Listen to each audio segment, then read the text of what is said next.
Hey, what's up y'all? I'm Alan Hain, the Lawn Care Nut. Thanks for coming back for yet another week. Now wait, before you click off this video because the title says that it's aimed at Florida, give me 45 seconds to see if I can convince you to stay. So yes, it is true that today I'm going to talk mostly about Florida and really South Florida irrigation and pre-emergent strategies to take us through the winter, but I know for sure that all of you could benefit. Because how many of you one day dream of having a vacation home down here, of being a snowbird, or maybe actually somebody in your family right now is here for the winter. So look at it this way, when you come down from Michigan to visit your grandma this year for the holidays, instead of you trying to help her with the turkey, maybe you can go outside and help her with her grace. You'd be the hero at Thanksgiving if you did that. And for the rest of you, I mean any of you with any kind of warm season turf, no matter where you are, you'll pick up something from this video for sure.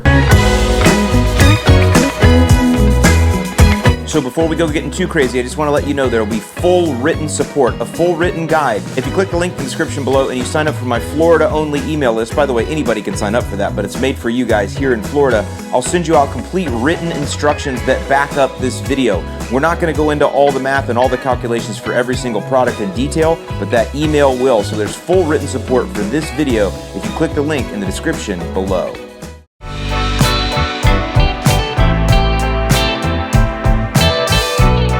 I'm sure a lot of you that are watching this have heard the term below the frost line, or I live below the frost line in Florida.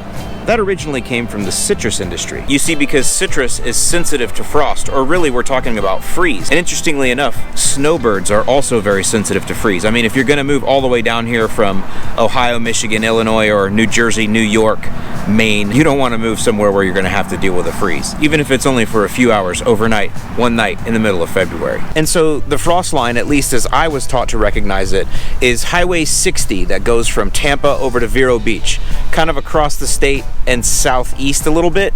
That is typically what we consider the frost line. And if you live below that line, then it's going to be very rare, if ever, that you get a freeze. And that's what I'm talking about, is a freeze, or what you might consider a deep freeze or a killing freeze. And the reason that is significant for us is because that's what we need to go by to determine if our lawn is going to stay green year round, or if it is going to have a dormancy period, even if a short one. So as a very general rule, if you live somewhere near Highway 60 or within 30 or 40 miles of it, your lawn should stay green year round and not go dormant. The further north you are, the more you're going to have to water to keep it out of dormancy. The further south you are, the more you have to water as well, but that's more because it's hot. And that's really the first tip for today. If you want to try to keep your lawn greener longer than everyone else's and you live above that frost line, give it at least 1 inch of water per week, because I can tell you that most of your neighbors are going to stop watering, and that will definitely keep you greener longer. And if you're closer to that frost line, you may be able to keep your lawn from going into dormancy completely, especially if we have a mild winter. Of course, now if you're really far south, like Boca Raton, where everybody from the East Coast ends up migrating to, or south on the West Coast like Naples, where all the people from the East are also discovering and starting to migrate to now, you need to keep watering because of the fact that it's super dry right now. We are 100% out of the rainy season, and the other thing this time of year is the humidity is very low, so the lawn can dry out very quickly. Watering for you may even get up to 1.5 inches a week, especially if outside air temps are over 80 and sunny all day.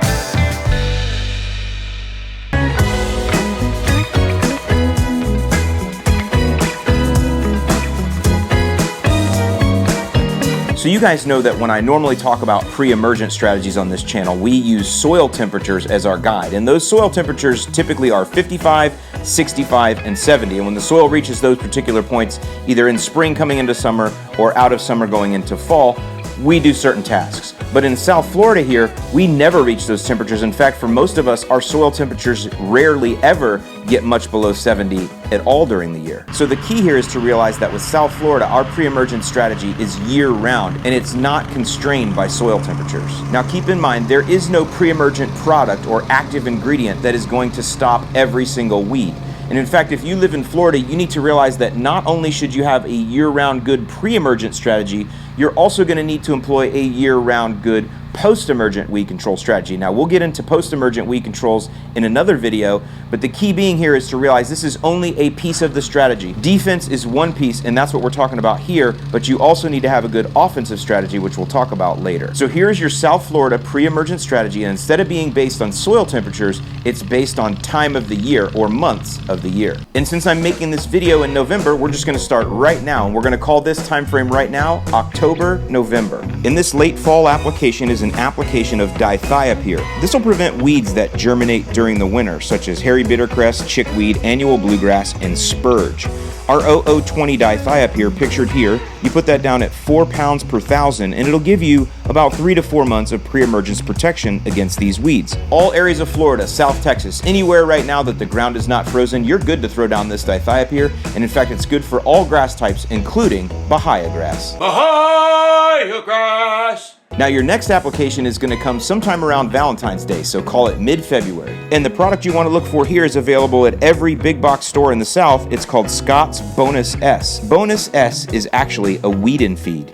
It's got fertilizer in it to green up your lawn, but it's also got atrazine, which is a great winter weed control. Keep in mind though, atrazine can only be used on St. Augustine grass and centipede, and only if your lawn is actively growing, in other words, not dormant. The reason I like atrazine here is because it offers both pre- and post-emergent control of several weeds and works great in cooler temps that we have in February. It's important to note that atrazine is also an excellent pre-emergent against doveweed, which can germinate in February in South Florida, but you won't even see it until the summer. So if you've had problems with doveweed, atrazine in February is a must. And Scott's Bonus S is the easiest way to get it and get it down. Our next application is an application of Pennant Magnum, which contains active ingredient S-maltolachlor. For South Florida, this is a March application, about 30 days after your atrazine that you did. For North Florida, this is probably more like mid to late April for you as your lawn starts growing again. Pennant Magnum is your #1 choice for a spring pre-emergent in Florida. It will further prevent doveweed, but more importantly is your #1 defense against sedges, especially kylinga. It suppresses sedges, but will not totally prevent. But in this case, even partial suppression is a win.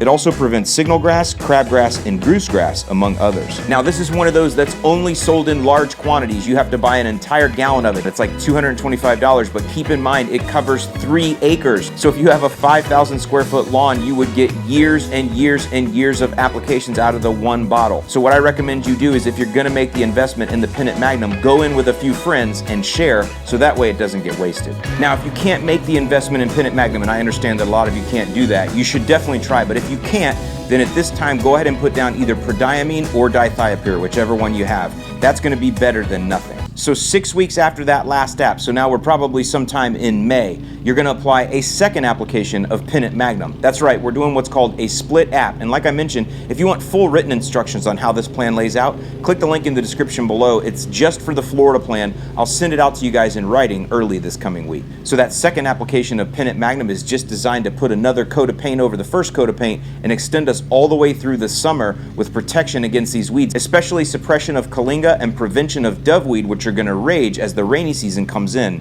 summer. So there you go, guys. That's the entire year of pre-emergent strategy all the way around here in Florida. Please leave questions and comments below, and I'll answer those for you, because I realize that I can't answer every question in a video, and maybe some of those comments below will spawn the next video that I do aimed just at you guys here across Florida. If you do find this video helpful and you want to see more, make sure you subscribe to the channel and ring that bell for notifications so that you know when I upload a new video. With that, I'm Alan Hain, the Lawn Care Nut. Thanks for watching, and I'll see you in the lawn.